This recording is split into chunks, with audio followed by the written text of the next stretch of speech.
어린이 시대의 소망 제26장 가버나움 대쟁투. 중심 생각 십자가에서 승리하신 예수님을 날마다 의지해요. 주제 성경절 우리 주 예수 그리스도로 말미암아 우리에게 승리를 주시는 하나님께 감사하노니. 고린도전서 15장 57절. 어린이 여러분 안녕하세요. 오늘도 우리를 인도하시며 우리를 지키시는 예수님을 만나는 귀한 하루가 되길 소망합니다.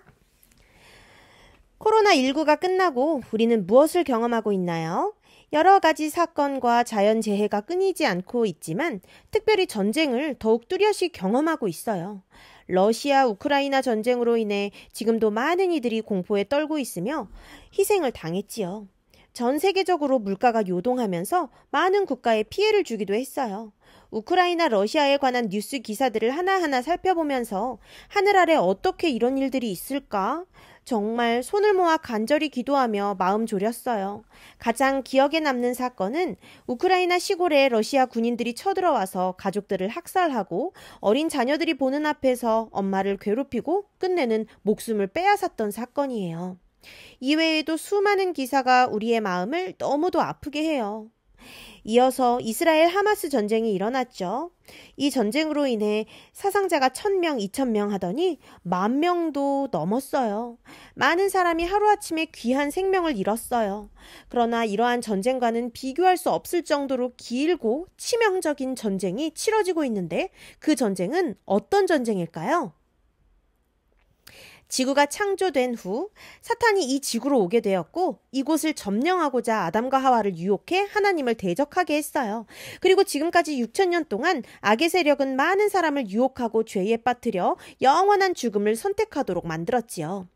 이 전쟁을 선과 악의 대쟁투라고 해요. 선과 악의 대쟁투. 선과 악의 대쟁투.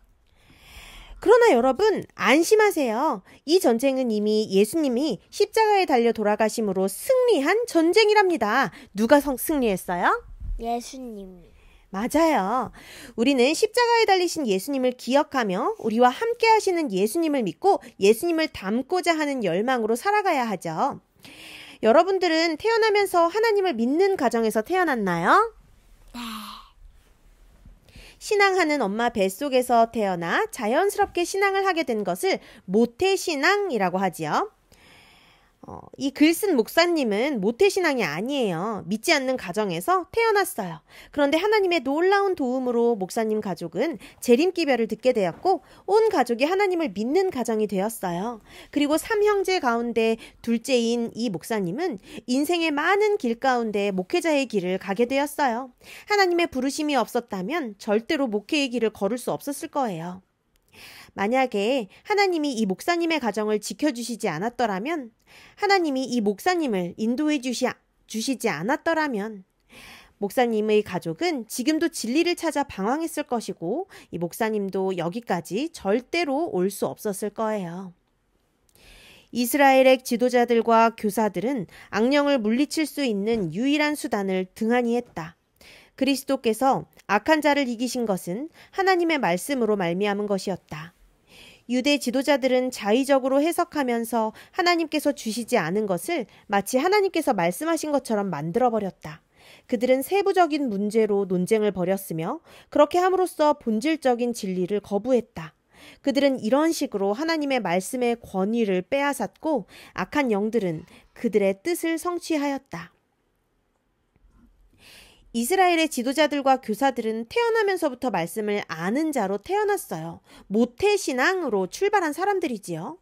그러나 그들은 말씀이 가리키고 있는 분, 이 세상을 구원하실 분이신 메시아가 눈앞에 나타났을 때 예수님을 믿고 따른 것이 아니라 예수님을 거부하고 말씀을 따르지 않았어요. 그리고 그렇게 선악의 대쟁투 가운데에서 악의 편을 선택하게 되었을 때 예수님을 십자가에 못 박으라 소리쳤던 편에 서게 된 것이죠.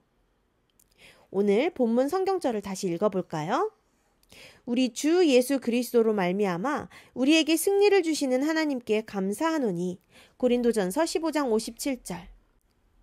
우리는 선악의 대쟁투에서 승리하신 예수님을 기억하고 감사해야 해요. 우리가 십자가에 달리신 예수님을 기억할 때 서로 이해하고 용서하며 우리 죄를 미워하게 되고 예수님을 닮아가고자 하는 열망이 우리 마음속에 생겨날 거예요. 말씀의 능력으로 이길 수 있다. 우리가 하나님의 뜻을 알고 행하기를 원한다면 그분의 약속은 우리의 것이 된다. 진리를 알지니 진리가 너희를 자유롭게 하리라. 사람이 하나님의 뜻을 행하려 하면 이 교훈이 하나님께로부터 왔는지 내가 스스로 말함인지 알리라. 이 약속을 믿는 믿음으로 남자나 여자 모두 오류의 올무와 죄의 지배에서 벗어날 수 있다. 우리는 마지막 시대를 살아가고 있어요. 사탄은 지금도 우리 마음에 드나들며 우리를 유혹하고 있어요. 이러한 유혹 가운데서 우리가 굳건히 예수님의 길을 따르는 방법은 무엇일까요? 바로 말씀을 붙드는 것이에요. 여러분은 하루에 성경을 얼마나 많이 읽나요? 하루에 얼마나 많이 기도하나요? 물론 예수님을 만나는 것은 성경을 많이 읽는다고 해서 기도를 많이 한다고 해서 무조건 만나게 되는 것은 아니에요. 너희가 온 마음으로 나를 구하면 나를 찾을 것이요 나를 만나리라. 예레미야 29장 13절. 우리가 온 마음으로 하나님을 구하며 온 마음으로 말씀과 기도 가운데 예수님을 찾고 있는지 우리 자신에게 물어야 할 거예요. 엘리야 선지자가 백성에게 호소한 말씀을 읽어보도록 할게요. 열왕기상 18장 21절입니다. 엘리야가 모든 백성에게 가까이 나아가 이르되 너희가 어느 때까지 둘 사이에서 머뭇머뭇하려느냐. 여호와가 만일 하나님이면 그를 따르고 바알이 만일 하나님이면 그를 따를지니라 하니 백성이 말 한마디도 대답하지 아니하는지라. 오늘 하루 우리 마음에 선과 악의 대쟁투가 계속해서 펼쳐질 거예요.